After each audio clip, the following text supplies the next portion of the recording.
जो लोग महाराष्ट्र से परिचित होंगे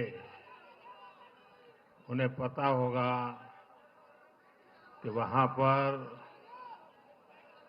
जब जय भवानी कहते हैं तो जय शिवाजी का बुलंद नारा लगता है। जय भवानी, जय भवानी, जय भवानी, जय भवानी। आज हम यहां पर एक और ऐतिहासिक महाविजय का उत्सव मनाने के लिए इकट्ठे हुए हैं। आज महाराष्ट्र में विकासवाद की जीत हुई है। महाराष्ट्र में सुशासन की जीत हुई है। महाराष्ट्र में सच्चे सामाजिक न्याय की विजय हुई है। और साथियों, आज महाराष्ट्र में झूठ, छल, फरेब बुरी तरह हारा है।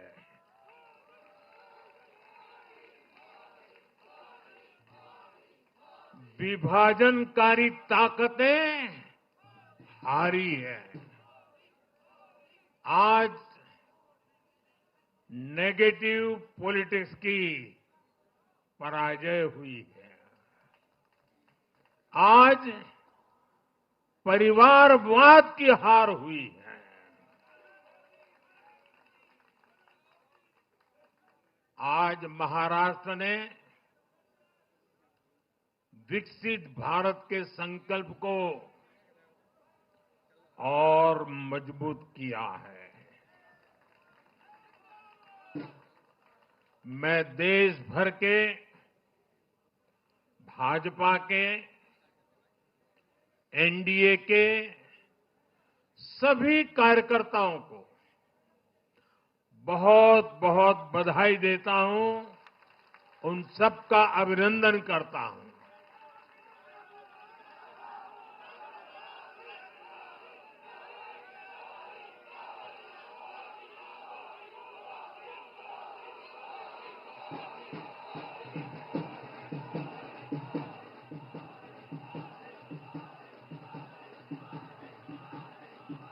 मैं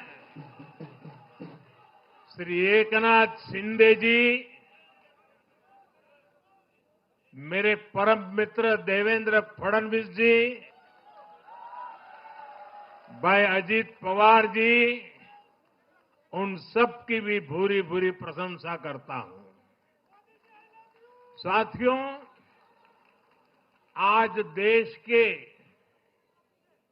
अनेक राज्यों में उपचुनावों के भी नतीजे आए हैं। नड्डा जी ने विस्तार से बताया है, इसलिए मैं विस्तार में नहीं जा रहा हूं। लोकसभा की भी हमारी एक सीट और बढ़ गई है।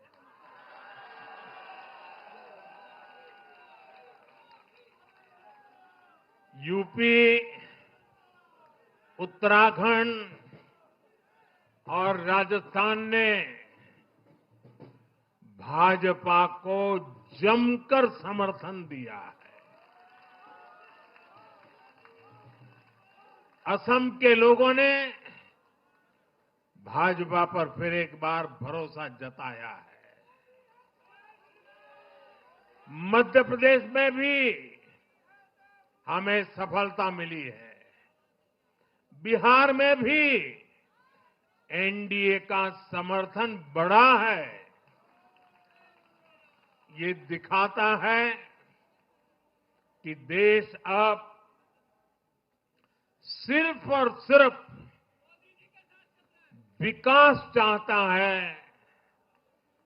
मैं महाराष्ट्र के मतदाताओं का हमारे युवाओं का, विशेषकर माताओं बहनों का, हमारे किसान भाई बहनों का, देश की जनता का आदरपूर्वक नमन करता हूं। साथियों, मैं झारखंड की जनता को भी नमन करता हूं। झारखंड के तेज विकास के लिए हम अब और ज्यादा मेहनत से काम करेंगे और इसमें भाजपा का एक एक कार्यकर्ता अपना हर प्रयास करेगा। साथियों, छत्रपती शिवाजी महाराजांच्या महाराष्ट्राने आज दाखवून दिले,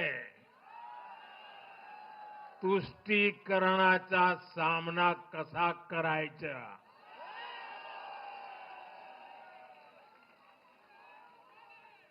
छत्रपती शिवाजी महाराज, शाहूजी महाराज, महात्मा फुले, सावित्रीबाई फुले, बाबा साहब आंबेडकर, वीर सावरकर, बाला साहब ठाकरे, ऐसे महान व्यक्तित्वों की धरती ने इस बार पुराने सारे रिकॉर्ड तोड़ दिए।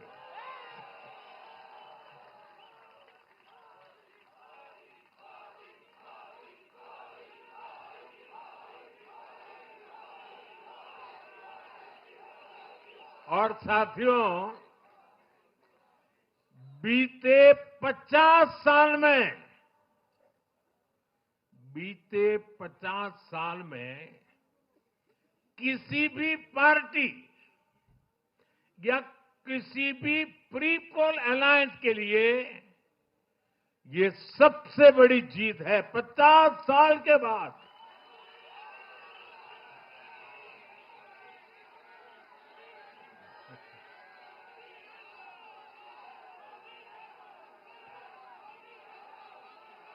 और एक महत्वपूर्ण बात मैं बताता हूं, ये लगातार तीसरी बार है जब भाजपा के नेतृत्व में किसी गठबंधन को लगातार महाराष्ट्र ने आशीर्वाद दिए हैं, विजयी बनाया है। और ये लगातार तीसरी बार है जब भाजपा महाराष्ट्र में सबसे बड़ी पार्टी बनकर उभरी है।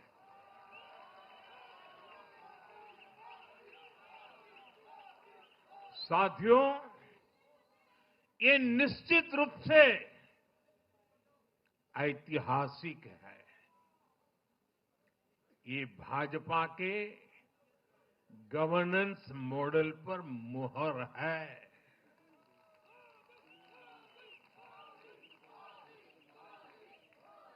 अकेले भाजपा को ही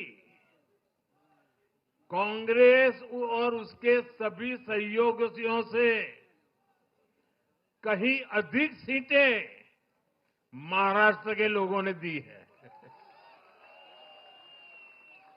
ये दिखाता है कि जब सुशासन की बात आती है तो देश सिर्फ और सिर्फ भाजपा पर और एनडीए पर भरोसा करता है।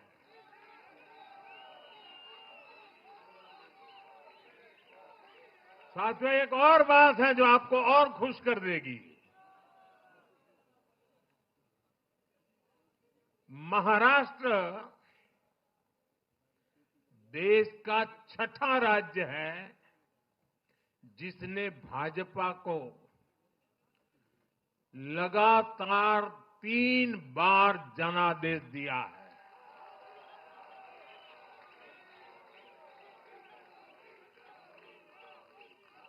इससे पहले गोवा, गुजरात, छत्तीसगढ़, हरियाणा और मध्य प्रदेश में हम लगातार 3 बार जीत चुके हैं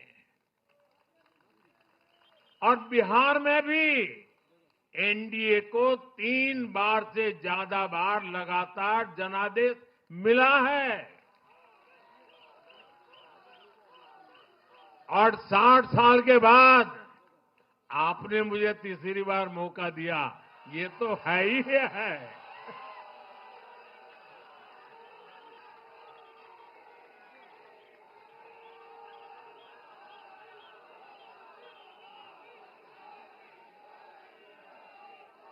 ये जनता का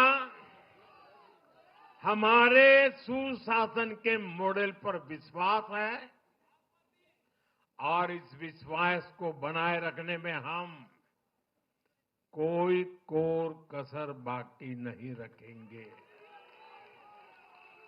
साथियों, मैं आज महाराष्ट्र की जनता जनार्दन का विशेष अभिनंदन करना चाहता हूं। लगातार तीसरी बार स्थिरता को चुनना ये महाराष्ट्र के लोगों की सूझबूझ को दिखाता है। हां, बीच में जैसा भी नड्डा जी ने विस्तार से कहा था, कुछ लोगों ने धोखा करके अस्थिरता पैदा करने की कोशिश की, लेकिन महाराष्ट्र ने उनको नकार दिया है और उस पाप की सजा मौका मिलते ही दे दी है।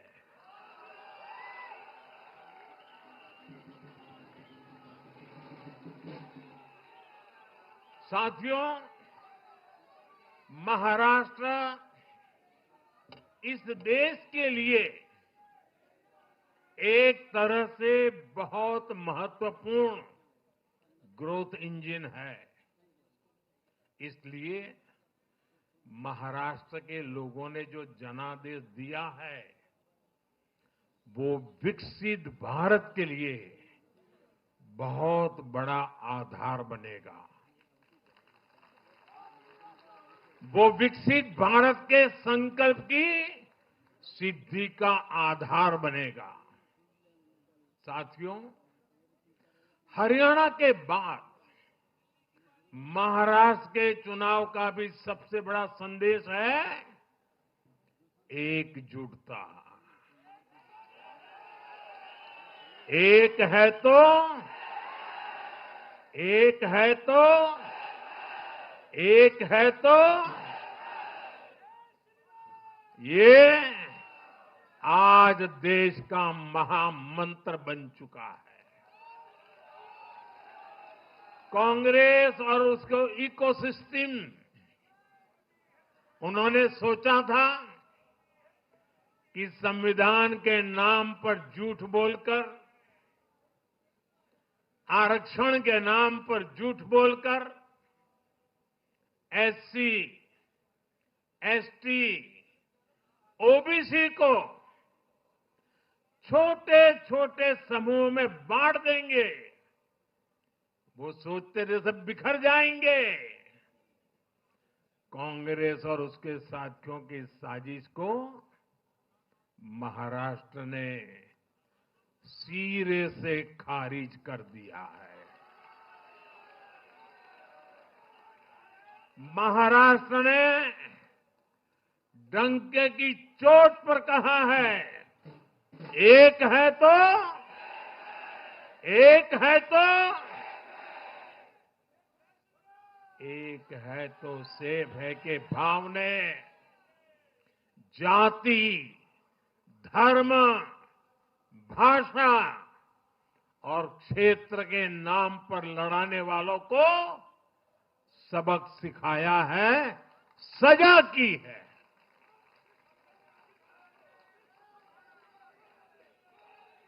आदिवासी भाई बहनों ने भी भाजपा एनडीए को वोट दिया। ओबीसी भाई बहनों ने भी भाजपा एनडीए को वोट दिया। मेरे दलित भाई बहनों ने भी भाजपा एनडीए को वोट दिया। समाज के हर वर्ग ने भाजपा एनडीए को वोट दिया।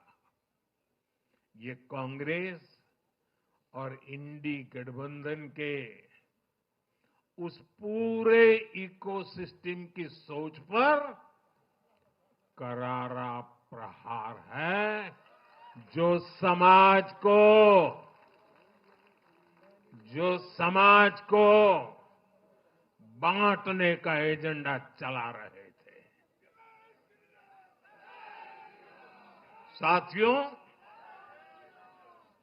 महाराष्ट्र ने एनडीए को इसलिए भी प्रचंड जनादेश दिया है क्योंकि हम विकास और विरासत दोनों को साथ लेकर चलते हैं। महाराष्ट्र की धरती पर इतनी विभूतियां जन्मी है। बीजेपी और मेरे लिए छत्रपति शिवाजी महाराज आराध्य पुरुष है।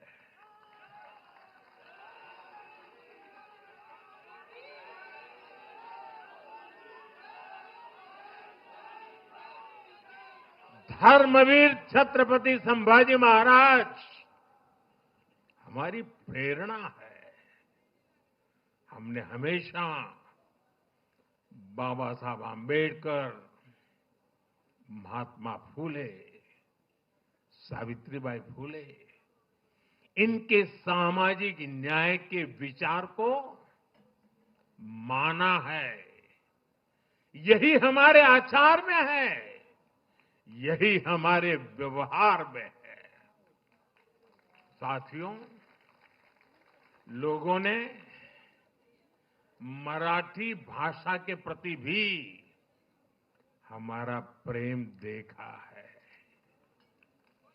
कांग्रेस को वर्षों तक मराठी भाषा की सेवा का मौका मिला, लेकिन इन लोगों ने इसके लिए कुछ नहीं किया। हमारी सरकार ने मराठी को क्लासिकल लैंग्वेज का दर्जा दिया। मातृभाषा का सम्मान, संस्कृतियों का सम्मान और इतिहास का सम्मान हमारे संस्कार में है, हमारे स्वभाव में है।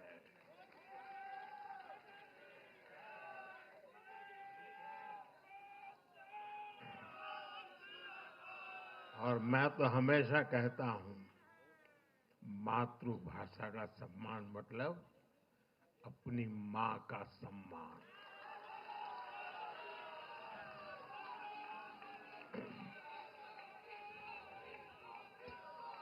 और इसलिए मैंने विकसित भारत के निर्माण के लिए लाल किले की प्राचीर से पंच प्राणों की बात की।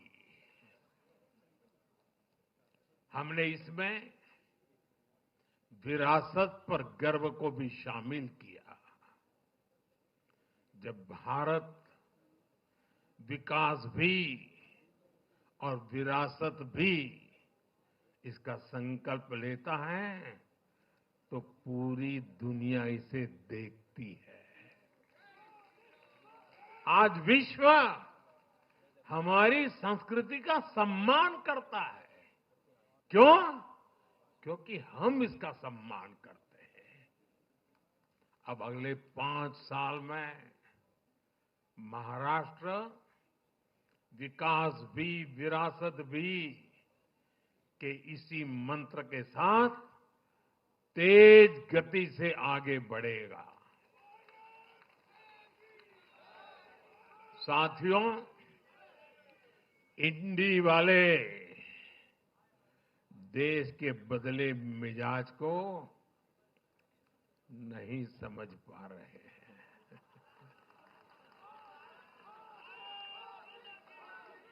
ये लोग सच्चाई को स्वीकार करना ही नहीं चाहते। ये लोग आज भी भारत के सामान्य वोटर के विवेक को कम करके आंकते हैं।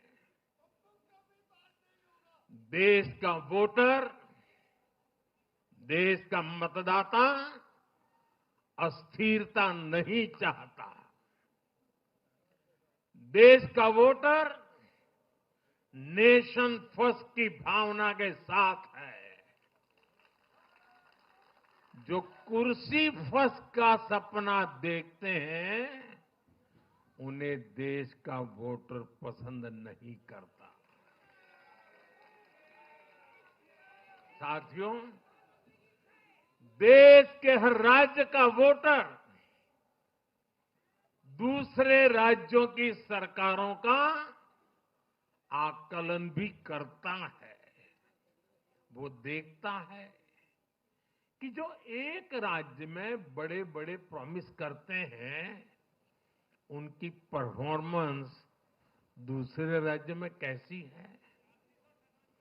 महाराष्ट्र की जनता ने भी देखा कि कर्नाटका, तेलंगाना और हिमाचल में कांग्रेस सरकारें कैसे जनता से विश्वासघात कर रही है।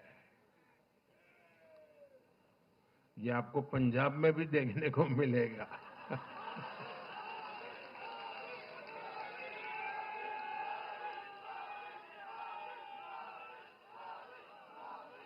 जो वादे महाराष्ट्र में किए गए, उनका हाल दूसरे राज्यों में क्या है। इसलिए कांग्रेस के पाखंड को जनता ने खारिज कर दिया है। कांग्रेस ने जनता को गुमराह करने के इसके लिए जो दूसरे राज्यों के अपने मुख्यमंत्री तक मैदान में उतारे, तब भी इनकी चाल सफल हो नहीं पाई। इनके ना तो झूठे वादे चले और ना ही खतरनाक एजेंडा चला। साथियों, आज महाराष्ट्र के जनादेश का एक और संदेश है। पूरे देश में सिर्फ और सिर्फ एक ही संविधान चलेगा।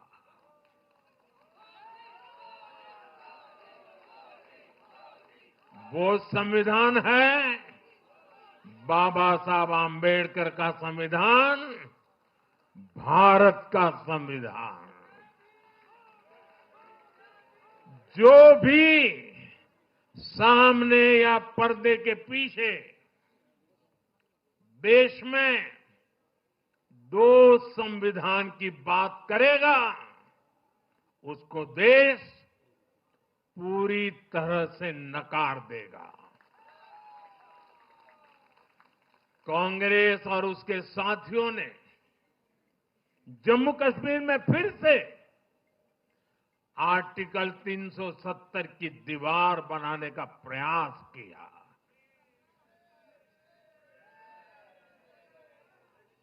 वो संविधान का भी अपमान है।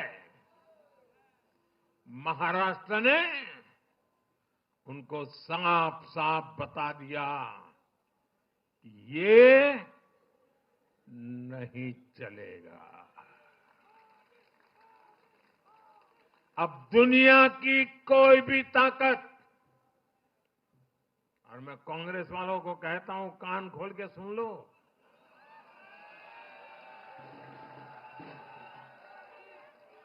उनके साथियों को भी कहता हूं, दुनिया की कोई भी ताकत 370 को वापस नहीं ला सकती।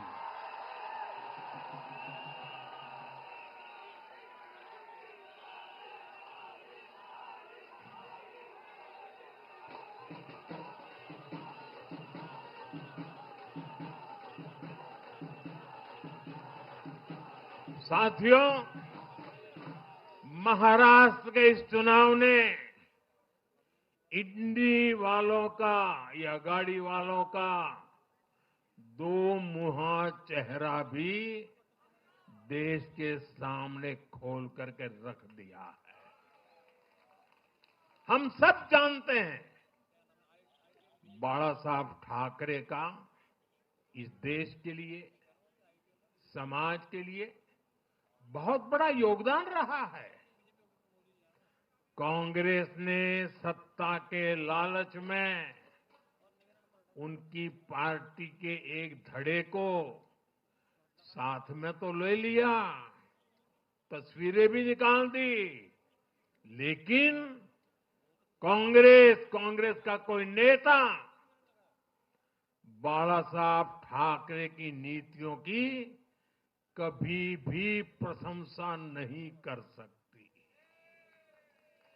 और इसलिए मैंने अघाड़ी में कांग्रेस के साथी दलों को चुनौती दी थी कि वो कांग्रेस से बाला साहब ठाकरे की नीतियों की तारीफ में कुछ शब्द जरा बुलवा करके दिखाएं। आज तक वो ये नहीं कर पाए हैं। मैंने दूसरी चुनौती वीर सावरकर जी को लेकर के दी थी। कांग्रेस के नेतृत्व ने लगातार पूरे देश में वीर सावरकर का अपमान किया है, उन्हें गालियां दी है। महाराष्ट्र में वोट पाने के लिए इन लोगों ने टेम्पररी वीर सावरकर जी को जरा टेम्पररी गाली देना उन्होंने बंद किया है। लेकिन वीर सावरकर के तप त्याग के लिए उनके मुंह से एक बार भी सत्य नहीं निकला। और यही इनका दो मुहापन है। ये दिखाता है कि उनकी बातों में कोई दम नहीं है। उनका मकसद सिर्फ और सिर्फ वीर सावरकर को बदनाम करना है। साथियों, भारत की राजनीति में अब कांग्रेस पार्टी परजीवी बनकर रह गई है।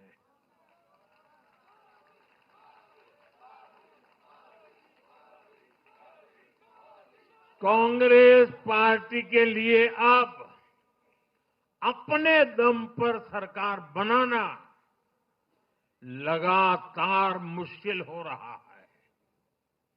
हाल ही के चुनावों में जैसे आंध्र प्रदेश, अरुणाचल प्रदेश, सिक्किम, हरियाणा और आज महाराष्ट्र में उनका सुपड़ा साफ हो गया।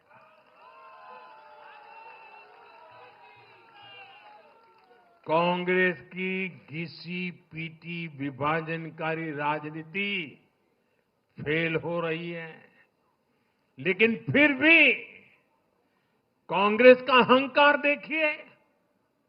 उसका अहंकार 7वें आसमान पर है। सच्चाई ये है कि कांग्रेस अब एक परजीवी पार्टी बन चुकी है। कांग्रेस सिर्फ अपनी ही नहीं बल्कि अपने साथियों की नाव को भी डुबो देती है। आज महाराष्ट्र में भी हमने यही देखा है। महाराष्ट्र में कांग्रेस और उसके गठबंधन ने महाराष्ट्र की हर 5 में से 4 सीट हार गई। अघाड़ी के हर घटक का स्ट्राइक रेट 20% से भी नीचे है। ये दिखाता है कि कांग्रेस खुद भी डूबती है और दूसरों को भी डुबोती है। महाराष्ट्र में सबसे ज्यादा सीटों पर कांग्रेस चुनाव लड़ी, उतनी ही बड़ी हार इनके सहयोगियों वालों को भी मिली। वो तो अच्छा है कि यूपी जैसे राज्यों में कांग्रेस के सहयोगियों ने उससे जान छुड़ा ली, वरना वहां भी कांग्रेस के सहयोगियों को लेने के देने पड़ जाते। साथियों, सत्ता भूख में कांग्रेस के परिवार ने संविधान की पंथ निरपेक्षता की भावना को चूर चूर कर दिया है। हमारे संविधान निर्माताओं ने उस समय 47 में विभाजन की विभीषिका के बीच भी हिंदू संस्कार और परंपरा को जीते हुए पंथ निरपेक्षता की राह को चुना था। तब देश के महापुरुषों ने संविधान सभा में जो डिबेट की थी, उसमें भी इसके बारे में बहुत विस्तार से चर्चा हुई थी। लेकिन कांग्रेस के इस परिवार ने झूठे सेक्युलरिज्म के नाम पर उस महान परंपरा को तबाह करके रख दिया है। कांग्रेस ने तुष्टीकरण का जो बीज बोया, वो संविधान निर्माताओं के साथ बहुत बड़ा विश्वासघात है। और ये विश्वासघात मैं बहुत जिम्मेवारी के साथ बोल रहा हूं। संविधान के साथ इस परिवार का विश्वासघात है। दशकों तक कांग्रेस ने देश में यही खेल खेला। कांग्रेस ने तुष्टीकरण के लिए कानून बनाए, सुप्रीम कोर्ट के आदेश तक की परवाह नहीं की। इसका एक उदाहरण वक्फ बोर्ड है।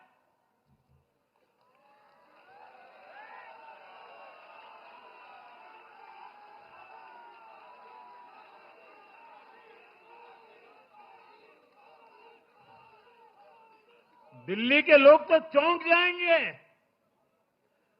हालात ये थी कि 2014 में इन लोगों ने सरकार से जाते जाते दिल्ली के आसपास की अनेक संपत्तियां वक्फ बोर्ड को सौंप दी थी।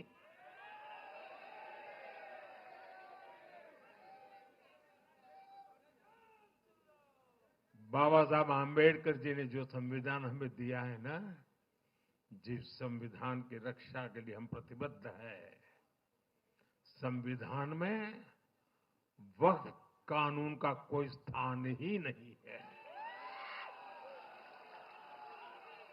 लेकिन फिर भी कांग्रेस ने तुष्टीकरण के लिए वक्फ बोर्ड जैसी व्यवस्था पैदा कर दी।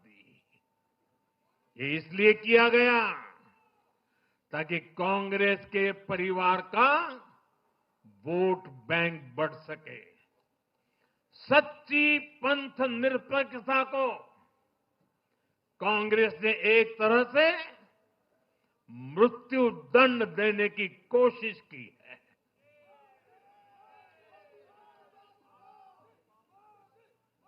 साथियों, कांग्रेस के शाही परिवार की सत्ता भूख इतनी विकृति हो गई है कि उन्होंने सामाजिक न्याय की भावना को भी चूर चूर कर दिया है। एक समय था जब कांग्रेस के नेता इंदिरा जी समेत खुद जात पात के खिलाफ बोलते थे, पब्लिकली लोगों को समझाते थे, एडवर्टाइजमेंट छापते थे। लेकिन आज यही कांग्रेस और कांग्रेस का एक परिवार खुद की सत्ता भूख को शांत करने के लिए जातिवाद का जहर फैला रहा है। इन लोगों ने सामाजिक न्याय का गला घोंट दिया है। साथियों, एक परिवार की सत्ता भूख इतने चरम पर है कि उन्होंने खुद की पार्टी को ही खा लिया है।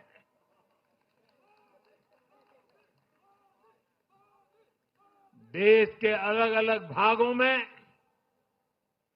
कई पुराने जमाने के कांग्रेस कार्यकर्ता है, पुरानी पीढ़ी के लोग हैं जो अपने जमाने की कांग्रेस को ढूंढ रहे हैं। लेकिन आज की कांग्रेस के विचार से, व्यवहार से, आदत से उनको ये साफ पता चल रहा है कि ये वो कांग्रेस नहीं है। इसलिए कांग्रेस में आंतरिक रूप से असंतोष बहुत ज्यादा बढ़ रहा है। उनकी आरती उतारने वाले भले आज इन खबरों को दबा के रखे, लेकिन भीतर आग बहुत बड़ी है। असंतोष की ज्वाला भड़क चुकी है। सिर्फ एक परिवार के ही लोगों को कांग्रेस चलाने का हक है। सिर्फ वही परिवार काबिल है, दूसरे नाकाबिल है। परिवार की सोच ने, इस जीत ने कांग्रेस में एक ऐसा माहौल भी बना दिया कि किसी भी समर्पित कांग्रेस कार्यकर्ता के लिए वहां काम करना मुश्किल हो गया है। आप सोचिए, कांग्रेस पार्टी की प्राथमिकता आज सिर्फ और सिर्फ परिवार है। देश की जनता उनकी प्राथमिकता नहीं है। और जिस पार्टी की प्राथमिकता जनता न हो, वो लोकतंत्र के लिए बहुत ही नुकसानदायी होती है।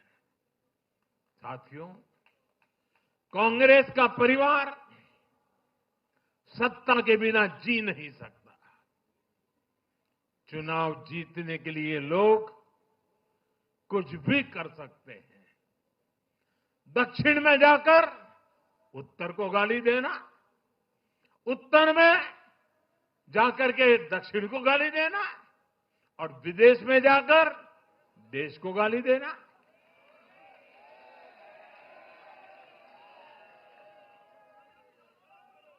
और अहंकार इतना कि ना किसी का मान, ना किसी की मर्यादा, और खुलेआम झूठ बोलते रहना, हर दिन एक नया झूठ बोलते रहना। यही कांग्रेस और उसके परिवार की सच्चाई बन गई है। आज कांग्रेस का अर्बन नक्सलवाद भारत के सामने एक नई चुनौती बनकर खड़ा हो गया है। इन अर्बन नक्सलियों का रिमोट कंट्रोल देश के बाहर है, और इसलिए सभी को इस अर्बन नक्सलवाद से बहुत सावधान रहना है। आज देश के युवाओं को, हर प्रोफेशनल को कांग्रेस की हकीकत को समझना बहुत जरूरी है। साथियों, जब मैं पिछली बार भाजपा मुख्यालय आया था तो मैंने हरियाणा से मिले आशीर्वाद पर आपसे बात की थी। तब हमें गुरुग्राम जैसे शहरी क्षेत्र के लोगों ने भी अपना आशीर्वाद दिया था। अब आज मुंबई ने, पुणे ने, नागपुर ने, महाराष्ट्र के ऐसे सभी बड़े शहरों ने अपनी स्पष्ट राय रखी है।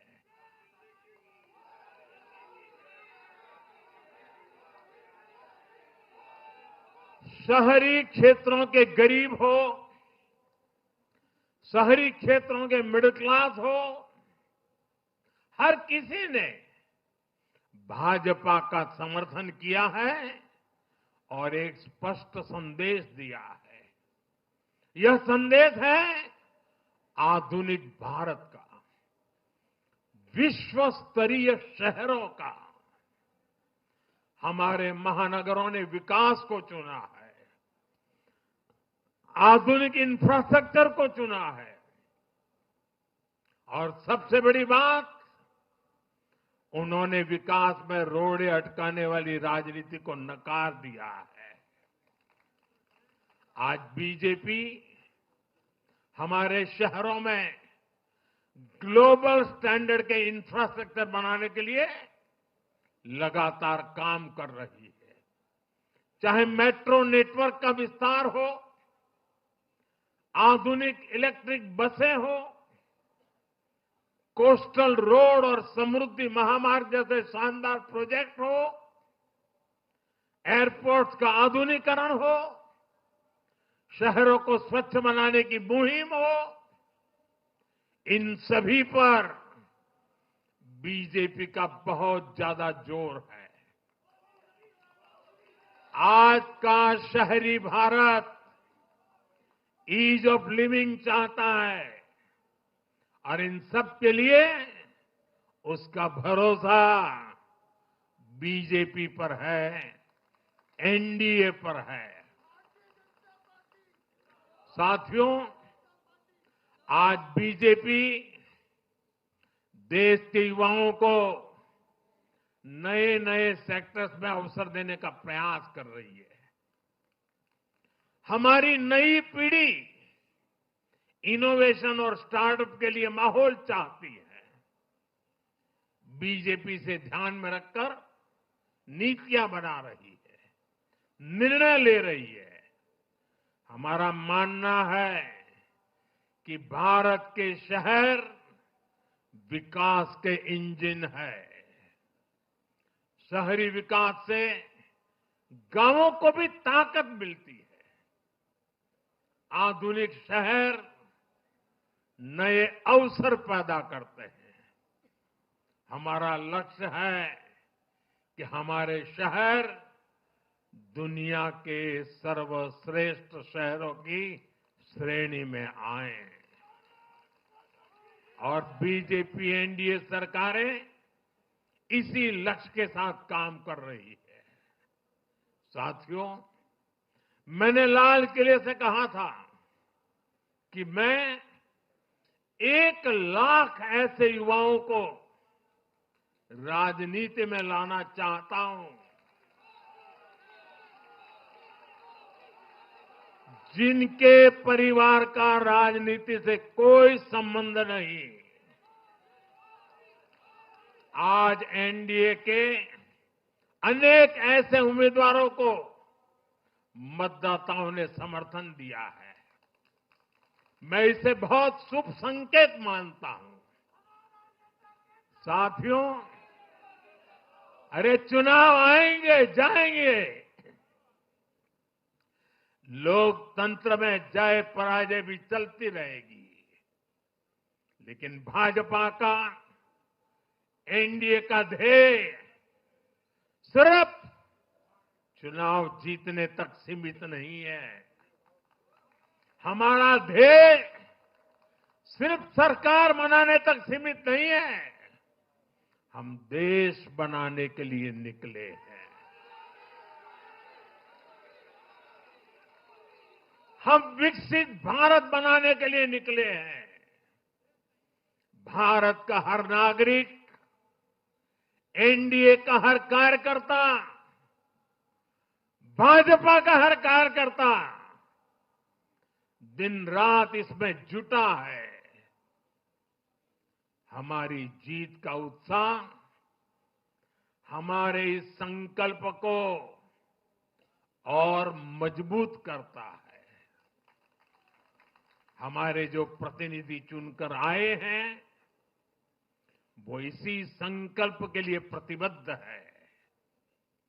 हमें देश के हर परिवार का जीवन आसान बनाना है। हमें सेवक बनकर, और ये मेरे जीवन का मंत्र है, हमें सेवक बनकर देश के हर नागरिक की सेवा करनी है। हमें उन सपनों को पूरा करना है जो देश की आजादी के मत वालों ने भारत के लिए देखे थे। हमें मिलकर विकसित भारत का सपना साकार करना है। सिर्फ 10 साल में हमने भारत को दुनिया की 10वीं सबसे बड़ी इकोनॉमी से दुनिया की 5वीं सबसे बड़ी इकोनॉमी बना दिया।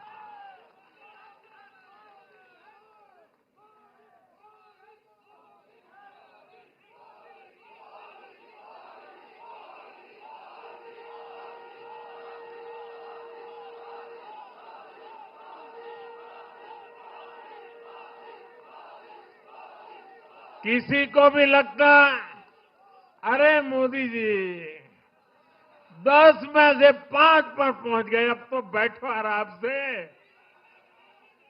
आराम से बैठने के लिए मैं पैदा नहीं हुआ।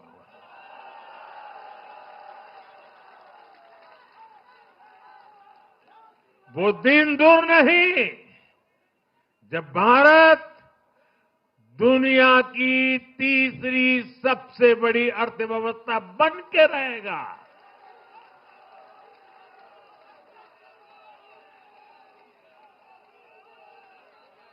हम मिलकर आगे बढ़ेंगे, एकजुट होकर आगे बढ़ेंगे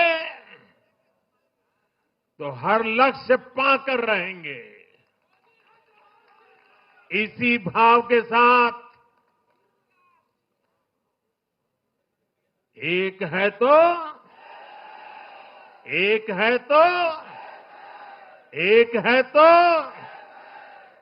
मैं एक बार फिर आप सभी को बहुत बहुत बधाई देता हूं। देशवासियों को बधाई देता हूं। महाराष्ट्र के लोगों को विशेष बधाई देता हूं। मेरे साथ बोलिए, भारत माता की, भारत माता की, भारत माता की, भारत माता की, भारत माता की। वंदे वंदे वंदे वंदे वंदे वंदे वंदे वंदे। बहुत बहुत धन्यवाद।